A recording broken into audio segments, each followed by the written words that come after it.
What's going on, world? It's Reese here, and today I am going to be showing you my new Isaac.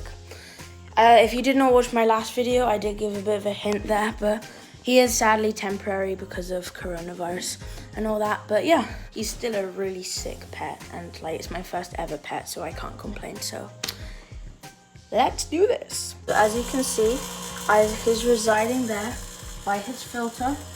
And he's hiding there because red-bellied newts and most newts, they don't like light, because when something's light, it means a sign of danger. So he's basically a nocturnal animal. So as you can see, he's moving. Sometimes he does move, he's a weird newt. But whenever I turn the light on normally in his tank, he almost always goes under his log to avoid me. But when I go to bed every night, I check on him normally, and he is either on his log or in the water or swimming around.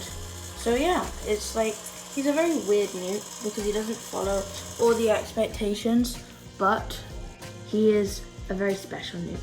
So fire-bellied newts, not red-bellied newts, I apologize for the continuity error. They live in various ponds, marsh pools, paddy fields, and sea pages in forest and marshland habitats. So they can be found in China, and that is why they are also called Chinese fire-bellied newts. They can live in the wild for 10 to 15 years. I am pretty sure Isaac is now 6, so he still has a long time left ahead of him. They can vary in sizes from 3 to 4 inches to 6 to 10 centimeters. So Isaac is around 3 inches. So that means he is only about 7 centimeters. So he's not on the small side, but he's not on the big side either. He's kind of in the middle. So Chinese fire-bellied newts or regular fire-bellied newts, they tend to have smoother skin compared to their Japanese cousins, the Japanese newts, and their underside gives them the distinction because it is bright red like fire, hence the name.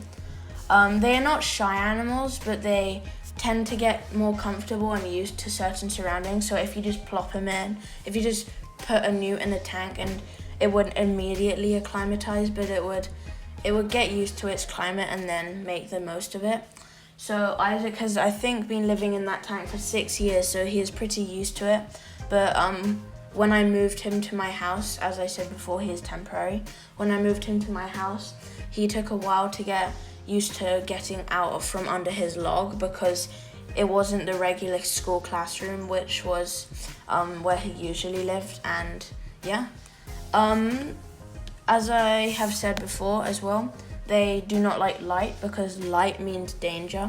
So whenever I turned the light on, as you saw before, he scurried away under his log, and when I go to bed and the lights are all turned off, he comes out from under his log.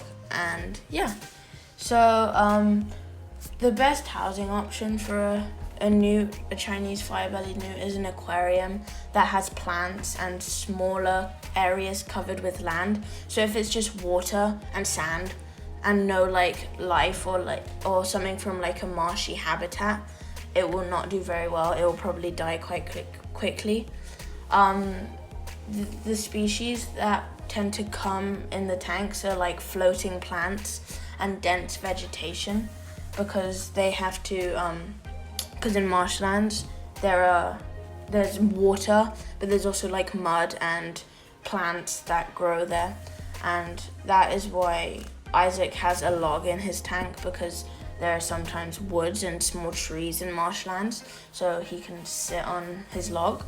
And I'm gonna get him a little platform sometime soon, so in one of my next videos or so, I will show you his new little platform thing